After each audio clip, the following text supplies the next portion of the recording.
আমার চাচা আমির হামজা শুধু শহীদ হয়েছে তা না, আমির হামজার বুকটারে ফাড়িয়া বুকের ভিতর থেকে কলিজাটাকে বের করিয়া চিবিয়া চিবিয়া এইভাবে করে কষ্ট দেওয়া হয়েছে। আল্লাহর নবী ফুপিয়ে ফুপিয়ে কান্না করতেছিলেন। ছোট বাচ্চারা যেমন কান্দে, আল্লাহর নবী এমন কান্না করতেছিলেন। এইভাবে করে একে একে লাশ দেখে দেখে সবার শেষে যায় দেখে একটা লাশ, কানগুলো কাটা, নাক কেটে দেওয়া হয়েছে, চোখগুলি উপড়ে ফেলা হয়েছে। মানুষ কি পরিমাণ কষ্ট দেওয়া যায় সব এই লাশটার উপরে দেওয়া হয়েছে। আল্লাহর নবী কাছে যায় দেখে রে, এটা আর কেউ না, এটা আমার কলিজার সাহাবী আব্দুল্লাহ বিন জাহাশ। আল্লাহর নবী হযরতে আব্দুল্লাহ বিন জাহাশের লাশটা দেখিয়া চোখের পানি ফেলতেছিলেন আমিরে হামজার মতো করে। এমন সময় হযরতে সাদ বিন আবি ওয়াক্কাস রাদিয়াল্লাহু তাআলা আনহু আল্লাহর নবীর সামনে এসে হাজির হয়ে গেছে। সাদ বিন আবি ওয়াক্কাস কান্দে, আল্লাহর নবী কান্দে, সাহাবীরা কান্দে, সবার চোখের পানি, কোনো আওয়াজ নাই। পুরা উহুদের প্রান্তর নীরব হয়ে গেছে, নিস্তব্ধ হয়ে গেছে। আল্লাহর নবী কিছু বলে না, সাহাবীরাও কিছু বলে না। এমত অবস্থায় সাদ বিন আবি ওয়াক্কাস রাদিয়াল্লাহু তাআলা আনহু আল্লাহর নবীরে ডাক দিছে, নবী গো, যদি অনুমতি দেন গো, একটা কথা বলবার চাই। ইয়া রাসূলুল্লাহ, আমি জানি গো আপনার মনটা ভালো না, আমাদের মনটাও ভালো না। নবী গো, সাহাবীদের এই লাশগুলি দেখিয়া দেখিয়া চোখের পানি ফেলে ফেলে কান্দেন। আল্লাহর নবী গো, একটা কথা বলবার চাই। আল্লাহর নবী বলে, সাদ কি বলবা বলো। আল্লাহর নবীকে সাদ বিন আবি ওয়াক্কাস বলে, নবী গো, জিহাদের শুরুতে যখন আমাদেরকে আপনি অনুমতি দিলেন, আমরা দুইজনে পরামর্শ করলাম, আমি দোয়া করব, আব্দুল্লাহ বিন জাহাশ আমিন বলবে, আব্দুল্লাহ বিন জাহাশ দোয়া করবে, আমি সাদ বিন আবি ওয়াক্কাস আমিন বলবো। তবে শর্ত ছিল, কারো দোয়াটাই কারো কাছে প্রকাশ করব না। নবী গো, যুদ্ধের ময়দানে জিহাদের মাঝামাঝি সময়ে আমি যখন তুমুল ভাবে লড়াই করতেছিলাম, আব্দুল্লাহর সাথে আমার দেখা হয়। আমি একদিক থেকে, আব্দুল্লাহ বিন জাহাশ আরেক দিক থেকে আমারে জিজ্ঞাসা করলো, ভাই তুমি কি দোয়া করছিলা? নবী গো, আমি আমার দোয়াটা আব্দুল্লাহ বিন জাহাশকে শোনাইছে, আব্দুল্লাহ বিন জাহাশ কি দোয়া করছে সেটাও আমারে শোনাইছে। নবী গো, আমার দোয়াটা তো আমি আপনার নিজেই বলতে পারবো, কিন্তু আমার ভাই আব্দুল্লাহ আর আপনারে শোনাইতে পারবে না। আল্লাহর নবী বলে, সাদ রে, কি দোয়া করছে আমারে তুমি জানায়া দাও। আব্দুল্লাহ বিন জাহাশের দোয়ার কথা সাদ বিন আবি ওয়াক্কাস রাদিয়াল্লাহু তাআলা আনহু বলে, ইয়া রাসূলুল্লাহ, ইয়া হাবিবাল্লাহ, হুজুর আব্দুল্লাহ বিন জাহাশ আল্লাহর কাছে হাত বাড়ায়া বাড়ায়া দোয়া করেছিল, আল্লাহ নবীর কাছ থেকে যুদ্ধে যাওয়ার অনুমতি পাওয়া গেছি। আল্লাহ গো, আর হায়াতে যুদ্ধে যাওয়ার অনুমতি হবে কি হবে না জানি না, কিন্তু আল্লাহ গো, আমি জানি শহীদি মৃত্যুটা সবচাইতে উত্তম মৃত্যু। আল্লাহ, উহুদের ময়দান থেকে আমি আব্দুল্লাহ রে আর ফিরায়ও না, আমি আব্দুল্লাহ রে আর ফিরায়া আনিও না। আমি আব্দুল্লাহ রে তুমি শহীদ হিসাবে কবুল করে নাও আল্লাহ। শহীদি মৃত্যু উহুদের ময়দানে আমি আব্দুল্লাহর জন্য কবুল করে নাও আয় আল্লাহ। এইভাবে করে করে দোয়া করছি এবং শুধু এইভাবেই দোয়া করে শেষ করে নাই নবী গো। এই যে তার চোখগুলা উঠানো, কানগুলো কাটা, নাকগুলা কাটা, হাতগুলা বিচ্ছিন্ন, পাগুলা বিচ্ছিন্ন, আঙ্গুলগুলা বিচ্ছিন্ন নবী গো, এটা এমনি এমনি হয় নাই। আমার ভাই আব্দুল্লাহ দুয়ার মধ্যে এইটাও বলছে আমি উহুদের ময়দানে শহীদ হতে চাই রে। শুধু শহীদ না, এমন শহীদ হতে চাই কাফেররা যারা আমার শহীদ করবে রে, আমার চোখ যেন চোখের জায়গায় না রাখে, আমার কান যেন কানের জায়গায় না রাখে, আমার হাতের আঙুলগুলো যেন কেটে দেয়, আমার পা গুলা যেন বিচ্ছিন্ন করে দেয়। আল্লাহর নবী অবাক হয়ে গেছে, সাদ রে কি বলো এটা, এইভাবে করে দোয়া কেন করেছে নবী গো? আব্দুল্লাহ যা বলছে আমি তাই আপনারে জানাইছি, আমি কোনো কমাই নাই, কোনো বাড়াই নাই। আরে সাদ এমন দোয়া কেন করছে তুমি জিজ্ঞাইলা না নবী গো? জিজ্ঞাসা করেছিলাম আরে আব্দুল্লাহ শহীদ হতে চেয়েছো, এটাই তো আল্লাহ কবুল করলে হয়ে যায়। আবার হাত পা বিচ্ছিন্ন, চোখগুলা বিচ্ছিন্ন, কানগুলা বিচ্ছিন্ন, এমন দোয়া কেন নবী গো? আব্দুল্লাহ ওই সময় আমারে একটা জবাব দিছে, ভাই সাদ জানি গো আল্লাহর সামনে দাঁড়াইতে হবে, আল্লাহর সামনে সব কিছুর হিসাব দিয়া দিয়া আমারে মুক্তি পাইতে হবে। ভাই সাদ আল্লাহর সামনে দাঁড়ায়া দুনিয়ার কর্মের হিসাব দিতে হবে, দুনিয়ার নেকির হিসাব দিতে হবে, দুনিয়ার বদির হিসাব দিতে হবে। আব্দুল্লাহ বলে আল্লাহর সামনে দাঁড়ায়া হিসাব দেওয়ার মতো সাহস আমি রাখি না, শক্তি আমি রাখি না, সক্ষমতা রাখি না। আল্লাহ যদি আমারে বিচারের কাঠগড়ায় দাঁড় করায়, আমি আল্লাহর সামনে দাঁড়ায়া কোনো কিছুই বলতে পারবো না। এই কারণে শহীদ হয়ে যেতে চাই, এবং শুধু শহীদ না, সাধারণ কোনো শহীদ না রে, হাত কাটা শহীদ হতে চাই, পা কাটা শহীদ হতে চাই, চক্ষু বিচ্ছিন্ন শহীদ হতে চাই। কারণ হলো ওয়ালা তাকুলু লিমান ইয়াকতালু ফি সাবিলিল্লাহি আমওয়াত বাল আহয়াউ ওয়ালাকিন লা তাশউরুন। যারা শহীদ হয় রে, আল্লাহর রাস্তায় যারা শহীদ হয়, শহীদের মৃত্যু আল্লাহ যাদেরকে দান করে রে, এরা শুধু দুনিয়ার জমিনটার পরিবর্তন করে, শুধু স্থানের পরিবর্তন করে। আল্লাহ তাদেরকে মৃত্যু বলতে নিষেধ করছে। এই কারণে আমি আর আপনি মারা গেলে আমাদেরকে দাফন দেওয়া হবে, আমাদেরকে কাফন পরানো হবে, আমাদেরকে গোসল করানো হবে। কিন্তু শহীদেরা মারা গেলে রে, তাদেরকে গোসল দেওয়া হয় না, তারা যেইভাবে মারা যায় ওইভাবেই তাদেরকে দাফন করে দেওয়া হয়। কিয়ামতের ময়দানে হযরতে ইসরাফিল আলাইহিস সালাতু ওয়াস সালাম যখন সিংহায় ফুৎকার করবে, কবরগুলি থেকে দুনিয়ার মানুষেরা আপন আপন কবর থেকে পশু পাখি গুলা যেমন দলে দলে মাঠের দিকে যাইতে থাকে, বিচরণ গাহের দিকে যাইতে থাকে, ইসরাফিল আলাইহিস সালাতু ওয়াস সালাম যেদিন সিংহায় ফুৎকার করবে, মানুষগুলি কবর থেকে উঠে উঠে ময়দানের দিকে যেতে থাকবে। যে যেইভাবে মারা যাবে ওইভাবে করে উঠে উঠে যেতে থাকবে। কিন্তু যারা শহীদ হবে রে, তাদের লাশগুলি পচবে না, তাদের শরীরের কাপড়গুলি নষ্ট হবে না, যেইভাবে দাফন দেওয়া ছিল ওইভাবে আবার আল্লাহর সামনে যায় দাঁড়াবে। হযরত আব্দুল্লাহ বিন জাহাজ বলে, আল্লাহর সামনে দাঁড়ায়া হিসাব দেওয়ার সাহস রাখি না।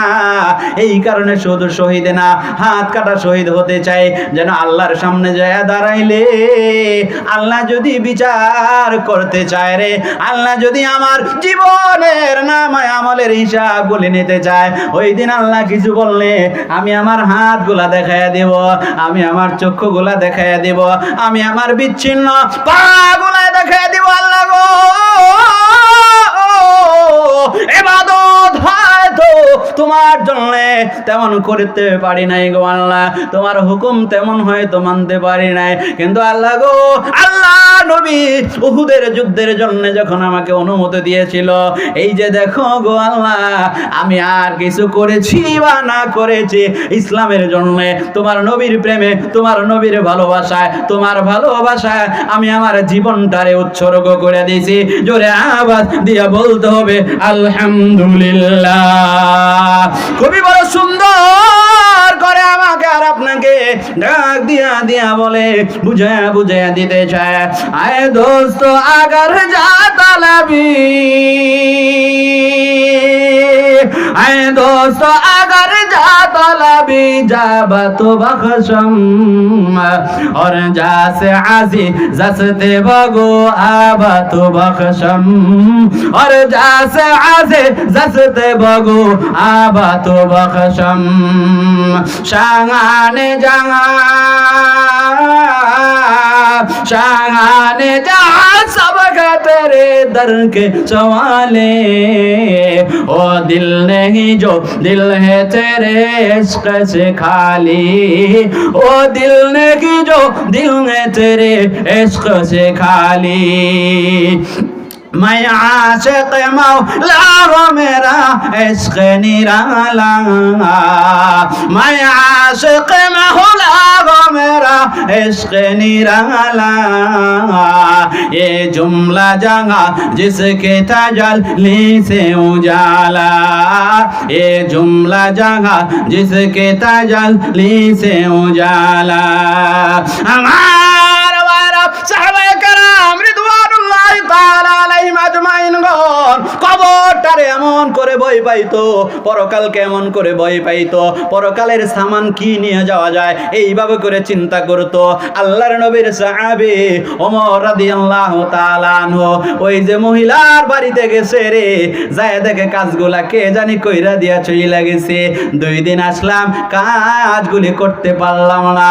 এবার ওমর চিন্তা করছে রে, কাজ করতে পারি আর না পারি, আমার আগে কে এসে এসে এই মায়ের কাজগুলি করে দিয়ে যায়, অন্তত সেই লোকটারে দেখবার প্রয়োজন আছে। এই কারণে ওমর রাদিয়াল্লাহু তাআলা আনহু আর তার কিছুদিন পরে ফজরের নামাজের আগেই যাইয়া ওইখানে যায় দাঁড়ায়া রইছে, আজকে দেখবো রে কে আসে রে, কে কাজগুলি করে দিয়ে যায়, কে কাজগুলি করে দিয়ে যায়। ওমর রাদিয়াল্লাহু তাআলা আনহু একটু ওই বাড়ি থেকে দূরে একটু আড়ালে দাঁড়ায় আছে, যেন না দেখা যায় কে আসে রে, একটু গোপনে গোপনে দেখবে। আল্লাহর নবীর সাহাবী ওমর রাদিয়াল্লাহু তাআলা আনহু একটু আড়ালে গোপনে দাঁড়া যখন খেয়াল করতেছে, তিনি খেয়াল করে দেখে ওই যে দেখা যায় রে ফজরের নামাজের সময় যত কাছাকাছি আসতেছে রে, আল্লাহর একজন বান্দা হাঁটি হাঁটি পা দিয়া দিয়া চুপি চুপি পাওগুলা জাগায়া জাগায়া ছোট ছোট কদম দিয়া এই বৃদ্ধা বেদবা মায়ের বাড়ির দিকে আসতেছে। জোরে আওয়াজ দিয়া বলতে হবে সুবহানাল্লাহ। আমার ভাইরা ওমর রাদিয়াল্লাহু তাআলা আনহু আরো নিজের লুকায় নিলেন, পেয়েছি গো, আজকে দেখবো এটা কে গো। ওমর রাদিয়াল্লাহু তাআলা আনহু দূর থেকে চিনতে পারে নাই কে গো, কল্পনাও করে নাই কে আসতেছে। এটা কাছাকাছি যখন আসছে রে, যখন কাছাকাছি আসছে দেখে এই বাড়ির আশেপাশে গুলা ঝাড়ু দিয়া পরিষ্কার পরিচ্ছন্ন কইরা ওই মায়ের বাড়ির দরওয়াজায় নির্দিষ্ট পরিমাণের খাবার রাখিয়া ওনার বাজার গুলিরে রাখিয়া আবার এই আল্লাহর বান্দা বাড়ি থেকে বের হইয়া চুপচাপ করে যেই দিক থেকে আসছে ওই দিক থেকে আবার ফেরত যাচ্ছে। ফিরে যখন যাচ্ছে ওমর রাদিয়াল্লাহু তাআলা আনহু আড়াল থেকে নিজেরে বের করিয়া ওই লোকটার পিছনে যায় যায় জোরে জোরে হাঁটিয়া কাছাকাছি যখন গেছে রে, খেয়াল করে দেখে আর কেউ না, ইনি হলো আমিরুল মুমিনিন খলিফা হযরতে আবু বকর। হযরত আবু বকর সিদ্দিক রাদিয়াল্লাহু তাআলা আনহু নিজে যাইয়া ওই মায়ের কাজগুলি করে দিয়ে আসে রে, বাজার দিয়ে আসে। ওমর পিছন থেকে সালাম দিস, ভাই আবু বকর রাষ্ট্রের অনেক কাজ আপনার থাকে গো। আবু বকর এত কিছু করবার পরেও বৃদ্ধাই মা তার বিষয়টাও বুঝি ভুলেন না। আবু বকর ভাইও আমাদেরকে যদি একটু নেকি অর্জন করবার সুযোগ না দেন গো, আমরা কি করে অর্জন করব গো?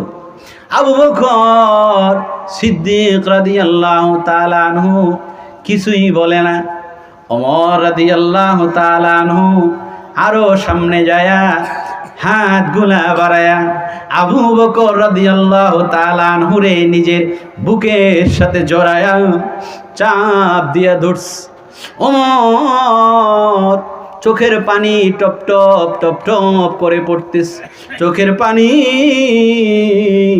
আবু বকর সিদ্দিকের কাঁধে যখন পড়ছে, চোখের পানি পড়লে বোঝা যায় আমার কাঁধে কিছু একটা পড়ছে। আবু বকর ওমর রে সরাইছে, ওমর কি হলো তোমার, তুমি কেন কান্না করতেছ, তুমি কেন কান্দো, কি তোমার হয়েছে? আল্লাহর নবীর সাহাবী ওমর রাদিয়াল্লাহু তাআলা আনহু ডাক দিছে, ভাই আবু বকর আমি শুধু কান্দি, আল্লাহ নবী আপনারে জান্নাতি বইলা ঘোষণা দিয়ে গেছি, এরপরেও আপনি এত বেশি নেকি অর্জন করার চেষ্টা করেন, তার কারণটা কি? আবু বকর বলে, ওমর কবরের কথাটা যখন মনে পড়ে রে, কবর যখন আমি দেখি, আমি যখন দাঁড়াই কবরের সামনে, আমি যখন দেখি ডানে দিকে মাটি থাকে, বামেও মাটি থাকে, নিচেও মাটি থাকে, উপরে বাঁশের চাল দিয়া আমি কত মানুষরে রাখলাম, আমার ওই কবরে কি করে থাকবো রে? ওমর আল্লাহ যদি সাথী না হয় ওই কবরে থাকা যাবে না। কবরের চিন্তা যখন হয় রে, তখন মনে হয় কিছুই তো করলাম না, কিছুই তো করলাম না। এই কারণে যখন যেইভাবেই সুযোগ পাই কিছু নেকি অর্জন করবার চাই। ওমর রাদিয়াল্লাহু তাআলা আনহু বলে, ভাই আবু বকর সব মেনে নিলাম, সব বুঝলাম, সব ঠিক আছে গো, কিন্তু আপনি আসছেন এই রাত্রিবেলায়, আপনার পায়ে কোনো জুতা নাই, খালি পায়ে কেন আসছেন? আমিরুল মুমিনিন আপনার বুঝি জুতার অভাব হয়ে গেছে, আপনার বুঝি জুতা নাই? ভাই ওমর জুতার অভাব হয় নাই, জুতা আছে রে, কিন্তু জুতা পা না দিয়ে আসবার কারণ হলো জুতা পা দিয়ে যদি বাড়ি থেকে বের হই, জুতা পা দিয়ে হাঁটলে জুতার আওয়াজ হয় রে, আমার ভয় লাগে রে। জুতার পায়ের আওয়াজ শুনিয়া কেউ যদি তার ঘুম থেকে জাগিয়া যদি আমি আবু বকরকে দেখে ফেলে যে আমি এই বৃদ্ধার কাজগুলি করে দিয়ে আসতেছি, এই যে ব্যক্তিটা জেনে গেল রে, আমার মনে বলে এই যে লোকটা জেনে গেল, এইটা নিয়ে আবার লৌকিকতা হয়ে যায়, মানুষ দেখানোর মতো হয়ে যায়। ভাই ওমর কিছু কাজ আমি মানুষরে দেখানোর জন্য না রে, শুধু আল্লাহরে দেখানোর জন্য করতে চাই। এই কারণে জুতা পায়ে না দিয়া খালি পায়ে আসি, যেন আমার জুতার পায়ের আওয়াজেও যেন কেউ জানতে না পারে। বাবা এই ছিল আবু বকর রাদিয়াল্লাহু তাআলা আনহুর কবরের জগৎ নিয়ে চিন্তা।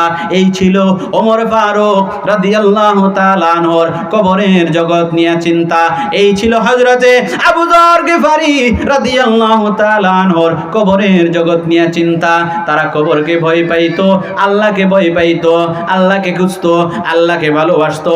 আমরাও যারা আছি আমাদেরকেও আল্লাহকে ভালোবাসতে হবে, কবরকে ভয় পাইতে হবে। এই দুনিয়ায় থাকা যাবে না। আল্লাহর নবী বলে ইদা মাতাল ইনসান ইনকাতা আমালুহু ইল্লা মিন সালাস মিন সাদাকাতিন জারিয়া আও ওয়ালাদিন সালিহ আও ইলমিন ইনতাফাউ বিহিন নাস। আল্লাহর নবী বলে মানুষ মারা গেলে সবগুলি আমল বন্ধ হয়ে যায়, তিনটা আমল জারি থাকে। তার এক নাম্বার